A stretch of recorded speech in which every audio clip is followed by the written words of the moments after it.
Sir ব্যাগের ভিতরে পিস্তল। পিস্তল? জি sir. আপনি পিস্তল কোথায় পেয়েছেন? পিস্তল?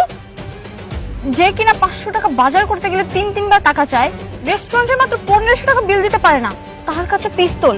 আরে দাঁড়া, দেখ না, পুলিশে ধরছে, এখন সব সত্য বের করে ফেলবেন। পিস্তলের লাইসেন্স আছে? সত্যি করে বলুন, পিস্তল কোত্থেকে পেয়েছেন? স্যার স্যার এই পিস্তল স্যার আমার না স্যার, আর এই ব্যাগও স্যার আমার না। এসব ধান্দাবাজি কথা বললেন না, সত্যি করে বলেন, না হলে কিন্তু পিঠে সোজা করে ভালো একেবারে। সত্যি বলতে স্যার আমি স্যার কিচ্ছু জানি না স্যার। জানবি, জানবি, তোর বাপ জানবে। সত্যি করে বল, না হলে কিন্তু সব।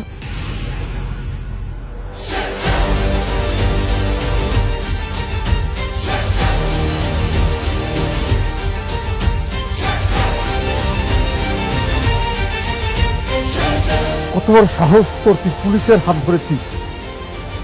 আমার সঙ্গে থানায় চল, তারপরে বুঝবি যে পুলিশের হাত ধরা শাস্তি কি হয়। চল। অফিসার ওনাকে ছেড়ে দিন। কে আপনি? স্যার।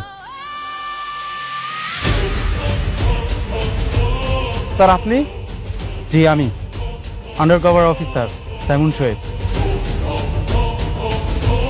ওনাকে হ্যারেস করছেন কেন? স্যার, ওনার ব্যাগে পিস্তল পাওয়া গেছে। ওটা আমিই দিয়েছি ওনার সেফটির জন্য। স্যার আপনি গাড়িতে বসুন।